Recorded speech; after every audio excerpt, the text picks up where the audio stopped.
अध्यक्ष महोदय,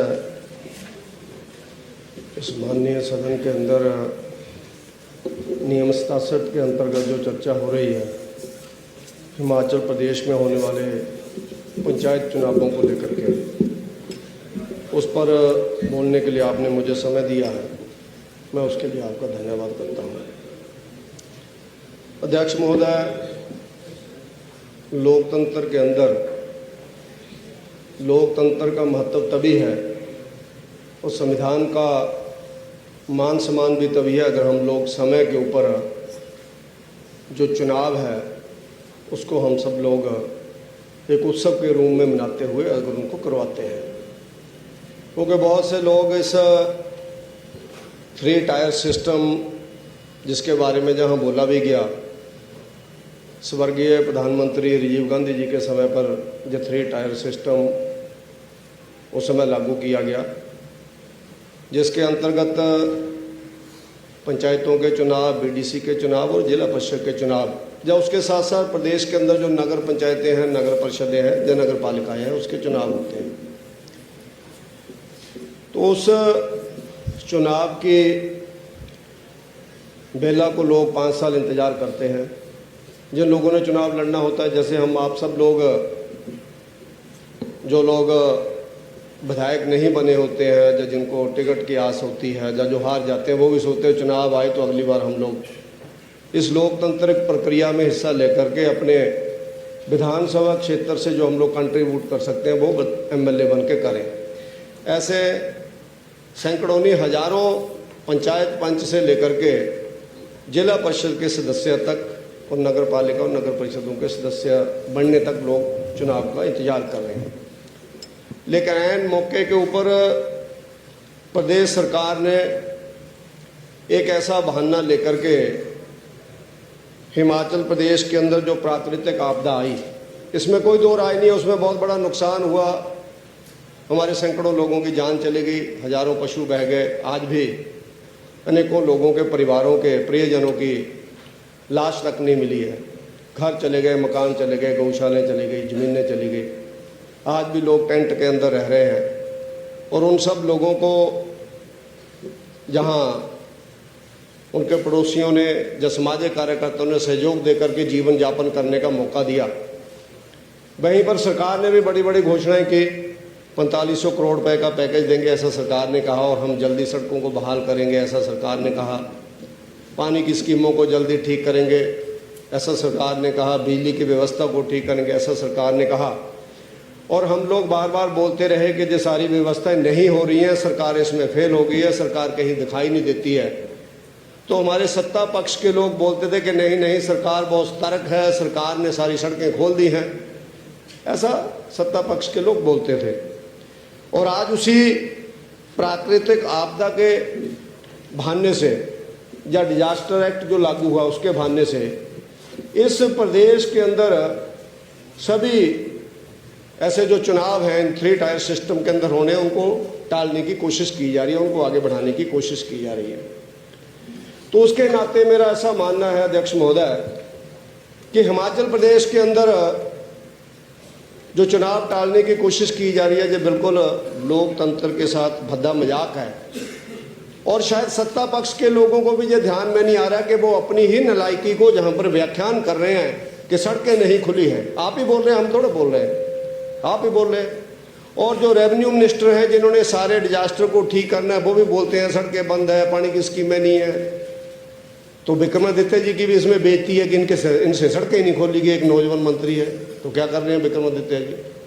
हिमाचल प्रदेश के अंदर अगर पानी की स्कीमें बहाल नहीं हुई हैं तो डिप्टी चीफ मिनिस्टर क्या कर रहे हैं? उनका डिपार्टमेंट है। अगर हिमाचल प्रदेश के अंदर पैकेज आज तक बंटा ही नहीं है तो जो माननीय मुख्यमंत्री जी की भी बेइज्जती है, जिन्होंने घोषणा की है 4500 करोड़ रुपया। बताओ 4500 करोड़ रुपया कहाँ है तुम्हारा? कहाँ गया वो 4500 करोड़? अभी मात्र 280 करोड़ के लगभग आपका पैसा उसमें से खर्च हुआ है, बाकी वो 4500 करोड़ रुपया है कहाँ, उसको कोई पता नहीं लग रहा है। और मेरा तो ऐसा मानना है कि हिमाचल प्रदेश के अंदर सड़कें बंद है, मकान गिर गए, जमीनें बह गई हैं, पानी की स्कीमें ठीक नहीं हो रही हैं, तो इसका ठेका जनता का है, तुम्हारा ठेका है। ये तुमने करनी है ठीक, किसने करनी थी? आप किसकी बातों का व्याख्यान जहां पर कर रहे हैं? ये हमने करनी है सड़कें ठीक। अगर हमने करनी है तो आप लोग घर चले जाओ, हम कर लेते हैं। आप लोग छोड़ दो सारी चीज़ों को, हाथ खड़े कर दो, क्या दिक्कत है उसमें। आप लोगों ने अगर सड़कें नहीं बहाल की हैं तो आने वाले टाइम में आप कहाँ से बहाल करोगे, कहाँ से व्यवस्थाएं होंगी। और मेरा तो ऐसा मानना है माननीय अध्यक्ष महोदय, जब कभी इस प्रदेश के अंदर सड़कें ही नहीं होती थी, नाबार्ड नहीं था, प्रधानमंत्री ग्रामीण सड़क योजना नहीं थी, जिसमें आज करोड़ों नहीं अरबों रुपया हिमाचल प्रदेश के अंदर लग चुका है पीएमजीएसवाई में, जो माननीय अटल बिहारी वाजपेयी जी ने केंद्र से योजना शुरू की थी, उसका सबसे बड़ा लाभ हमारे हिमाचल जैसे पहाड़ी प्रदेशों को हुआ। नाबार्ड के अंतर्गत हम लोग लोन लेते हैं, अनेकों पैसा आया, उसके कारण सड़कें बन गई। कुछ सड़कें बह गई होंगी लेकिन कोई सड़क बची ही नहीं है। उस जमाने में भी लोग बैलेट पेपर लेकर के, डिब्बे लेकर के, हमारे प्रदेश के परिश्रमी कर्मचारी दूर दराज के क्षेत्रों में जाकर के 5-5 फुट में जाकर के बर्फ में जाकर के वहां पर चुनाव करवाते थे। आज अगर कुछ सड़कें टूट गई हैं तो उसका बहाना लेकर के आप चुनाव को कैसे रोकना चाहते हैं। जब सड़कें ही नहीं थी तब भी चुनाव होता था इस प्रदेश के अंदर, जब रास्ते नहीं थे तब भी चुनाव होता था इस प्रदेश के अंदर। लेकिन मेरा ऐसा मानना है कि जिस सरकार चुनावों से डर रही है, चुनाव नहीं करवाना चाहती है, क्योंकि चुनावों के अंदर बताने के लिए कोई बात है नहीं है। और अध्यक्ष महोदय, हमारी विधानसभा, मेरे विधानसभा क्षेत्र के अंदर तो अजीब सिस्टम हुआ कि नगर पालिकाएं 3 घोषित हुई, हमीरपुर, ऊना और बद्दी बरोटीवाला। उन्हें नगर पालिकाओं के चुनाव 6 महीने के अंदर करवा देते। हमें क्या दिक्कत थी, 14 ग्राम पंचायतें उसके अंदर गई। आप लोगों ने 14 ग्राम पंचायतें भंग कर दी, उनको काम करने का अधिकार नहीं है। लोगों ने आंदोलन किया, उसके बाद आप लोगों की एक चिट्ठी चली गई कि ये पंचायतें जो ऑलरेडी आपके पास पैसा आया हुआ है उसको पैसे को लगा दे, सितंबर अक्टूबर तक आप लोग लगा दें, नवंबर में कोड ऑफ कंडक्ट लग जाएगा, उसके बाद आप लोगों को कोई अधिकार नहीं रहेगा क्योंकि अगला चुनाव आ जाएगा। लेकिन वो 14 पंचायतों को भंग कर दिया गया, नगर परिषद को भंग कर दिया गया, नगर निगम डिक्लेयर हो गया, किसी व्यक्ति को चार्ज दे दिया गया एडीसी को। उस चार्ज के अंतर्गत अब वो एडीसी का काम देखें या फिर कमिश्नर का काम देखें, अब वो क्या करे वहां पर। हमारे तो 14 गांवों के अंदर अराजकता का माहौल है कि आखिर वहां पर फार्म टेस्ट किसके कौन करेगा, पार्षद करेगा, जब पुराने प्रधान करेंगे, नया चुनाव हुआ नहीं है। तो उसके नाते हिमाचल प्रदेश के अंदर अध्यक्ष महोदय, जो इस चुनावों के कारण अफरा तफरी का माहौल है, रोस्टर का विषय जहां पर आया, माननीय न्यायालय ने कहा है कि रोस्टर 6 महीने पहले लागू होना चाहिए। अगर किसी को ऑब्जेक्शन है तो हम लोग टाइमली उसका ऑब्जेक्शन दे सके। हम रोस्टर 1 महीना पहले निकालेंगे और रोस्टर निकाल करके फिर वही व्यवस्था होती है जो जहां पर बताई गई कि जहां ओबीसी नहीं है वहां ओबीसी सीट हो रही है, जहां एससी नहीं है वहां एससी सीट हो रही है। ऐसा हमारे ऊना के अंदर हुआ था एक बार, महतपुर के अंदर ward number 9 SC seat reserve कर दी, वार्ड नंबर 5 के व्यक्ति ने जाकर के वहां पर चुनाव लड़ा क्योंकि व्यक्ति नहीं था एससी कोई भी। तो इन सारी चीजों की व्यवस्था समय रहते प्रशासनिक व्यवस्था जो है उसके अंतर्गत होनी चाहिए। लेकिन मेरा ऐसा मानना है कि आज प्रदेश के माननीय मंत्री महोदय, सत्ता पक्ष के माननीय विधायक, सत्ता पक्ष के माननीय मंत्री यहां पर विधानसभा के अंदर वो ही बात मान रहे हैं जो हम पिछले 6 महीने से बोल रहे हैं कि सरकार फेल होगी, आपसे काम नहीं हो रहा है। डिजास्टर मैनेजमेंट के अंदर आप लोगों ने आपदा के अंदर कोई काम नहीं किया, सड़कें नहीं खोली, आपने पुल गिर गए, पुलियां गिर गई, आपकी बसें नहीं जा रही हैं, स्लिप नहीं आपसे उठाए गए, तो आप ही मान रहे हैं, अपने आप ही लोग मान रहे हैं। इससे बड़ी अचीवमेंट इस नियम 67 के अंतर्गत चर्चा के ऊपर और क्या हो सकती है कि पूरी सरकार आज ये बोल रही है कि हमसे कुछ नहीं हुआ पहले 6 महीने के अंदर, इसलिए हम लोगों ने चुनाव को टालने की कोशिश कर रहे हैं। जब आप लोग टालना चाहते हैं तो मेरा अध्यक्ष महोदय ये मानना है कि ये चुनाव होने चाहिए, समय के ऊपर होने चाहिए। और चुनावों के अंदर जो माननीय, देखो हमारा जो इलेक्शन कमीशन है, यहाँ पर कल बोल रहे थे अपने, शायद राम कुमार जी ने कहा था कि बैलेट तो अभी छपे ही नहीं है। ऐसा जब तो लोग जी ने विषय उठाया था कि बैलेट के लिए माननीय इलेक्शन कमीशन ने 10 नवंबर को चिट्ठी डाल दी, 10 नवंबर 2025 को, कि सभी supply of election materials and ballot papers कि आप लोग आकर के ये सारा सामान अपना लेकर के चले जाएं। और आप लोग उस चिट्ठी को भी मानने को तैयार नहीं है। डिप्टी कमिश्नर परेशान है आपके, सुबह चिट्ठी आ जाती है इलेक्शन कमीशन की, आप रोस्टर लागू करो, वोटें बढ़ानी शुरू करो, आप बाढ़बंदी शुरू करो। 12 बजे सुक्खू जी की गवर्नमेंट को पता लगता है तो एक और चिट्ठी आ जाती है कि आपने कुछ नहीं करना है। अब डिप्टी कमिश्नर बोलते हैं हम इलेक्शन कमीशन के अंदर है, कहीं हमें सस्पेंड ही ना कर दें। अब गवर्नमेंट कुछ बोल रही है और इलेक्शन कमिश्नर कुछ बोल रहे हैं। कम से कम अपना तालमेल तो हो, एक दूसरे से बातचीत तो करो। अहम के टकराव के अंतर्गत हिमाचल प्रदेश के अंदर अराजकता का माहौल बना हुआ है। तो उसके नाते अध्यक्ष महोदय, हमारा जो मानना है कि हिमाचल प्रदेश के अंदर इलेक्शन समय के ऊपर होने चाहिए और हम ताकि हिमाचल प्रदेश की जो विकास है, जो जिसको हम कहते हैं बिल्कुल जड़ से विकास शुरू होता है तो पंचायत के माध्यम से शुरू होता है, नगर पंचायत के माध्यम से शुरू होता है। हमारे जो फंड जाते हैं, चाहे वो VKVNY है, चाहे MP लैड है, चाहे SDP है, चाहे डिजास्टर मैनेजमेंट में आप लोगों ने कोई फंड दिया होगा, जो दिया नहीं है लेकिन देंगे, अगर देंगे तो वो किसने लगाना जा करके? वो कांटी तेसी लेकर के PWD मिनिस्टर जाएगा वहां पर? कौन जाएगा वहां पर रास्ता बनाने के लिए? PWD IPH के तो पहले रोक गए क्योंकि आपका 500,000 करोड़ रुपए का तो उनकी पेमेंट नहीं हुई है। ठेकेदारों के काम तो माननीय मुख्यमंत्री जी पहले ही बंद है क्योंकि ट्रेजरी से 10,000 रुपए से ज्यादा पैसा नहीं निकल रहा है। आपने पंचायतों के काम पे बंद कर दिए। तो हिमाचल प्रदेश के अंदर हम सब लोग जहां पर क्या शोषणा बजाने के लिए आए हुए हैं, जहाँ काय को आए हुए हैं, काय की व्यवस्था है, काय की डेमोक्रेसी है, किस काम के लिए हम लोग जहां पर आए हुए हैं? तो उसके नाते माननीय अध्यक्ष महोदय, आप भी एक कानूनविद हैं और मुझे लगता है जहां जो सब लोग बैठे हैं, 2-1 व्यक्तियों को छोड़ करके सबसे सीनियर आप विधायक हैं, 1985 के शायद, है ना जी? तो 1985 में तो हम यूनिवर्सिटी गए थे, हम और सुक्खू जी पढ़ने के लिए गए थे, उस समय आप विधायक थे। तो आप इनकी क्लास लो सबकी बैठ करके, इनको बताओ कमरे के अंदर कि भैया ऐसे नहीं चलता जैसे तुम लोग चला रहे हैं, न कानूनी व्यवस्था में ऐसे चलेगा, न जनता के बीच ऐसा चलेगा।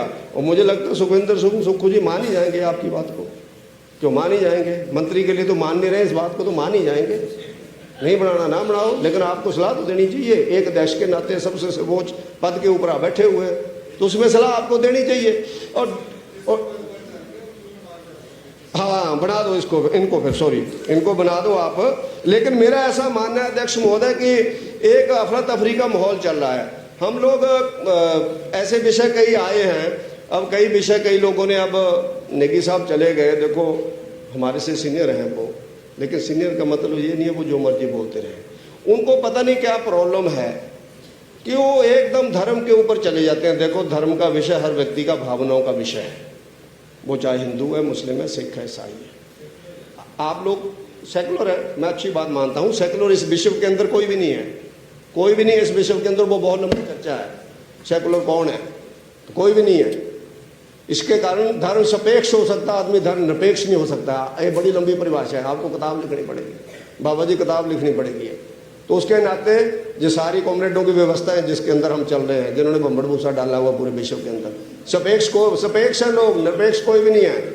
उसके नाते जब वो बार बार बोलते हैं, हमारा किसी से कोई बैर नहीं है, लेकिन हमारे लिए राष्ट्र प्रथम है।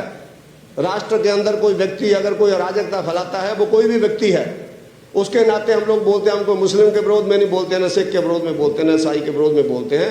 हमारा ऐसा मानना है कि राष्ट्र हम सब का है, किसी एक व्यक्ति का नहीं है, हम सब का है, किसी एक पार्टी का भी नहीं है, किसी एक नेता का भी नहीं है। लेकिन वो कई बार राम मंदिर के ऊपर ही कमेंट कर देते हैं। हमें गौरव प्राप्त है, हमने अकेलों ने नहीं बनाया राम मंदिर। इस देश के अंदर 590 साल तक संघर्ष चलता रहा, 3.5 लाख लोग उसके लिए शहीद हुए और माननीय सर्वोच्च न्यायालय ने फैसला दिया।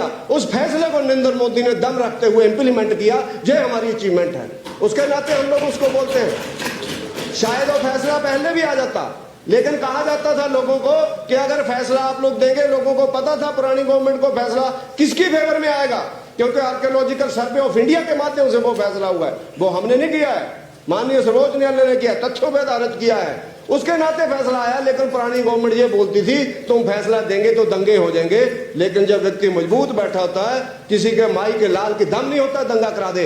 एक सुई नहीं हिली इस देश के अंदर, क्योंकि देश का प्रधानमंत्री मजबूत बैठा हुआ था वहां पर, उसके नाते वो हुआ है। इसलिए मेरा नेगी जी से आग्रह रहेगा कि इन भावनाओं के विषय के ऊपर ना बोला करें। ये हमारे लिए कोई पॉलिटिक्स का विषय नहीं है। राम मंदिर हमारे लिए पॉलिटिक्स का विषय नहीं है। धारा 370-35 हमारे लिए पॉलिटिक्स का विषय नहीं है। कॉमन सिविल कोड, CAA, ये देश के विषय हैं, इसलिए इनके ऊपर लंबी डिबेट कभी हो सकती है। अगर बोलना उन्होंने, वो माननीय रेवेन्यू मिनिस्टर हैं, वो जयराम जी के ऊपर चले जाते हैं। सुक्खू जी ने तो मौका दिया उनको कि जयराम जी के पास बैठो, थोड़ा शांत स्वभाव से जीना सीखो, जयराम जी से कुछ बातें सीखो। इनको तो गुस्सा ही नहीं आता है। आपने देखा कभी गुस्सा आज आया?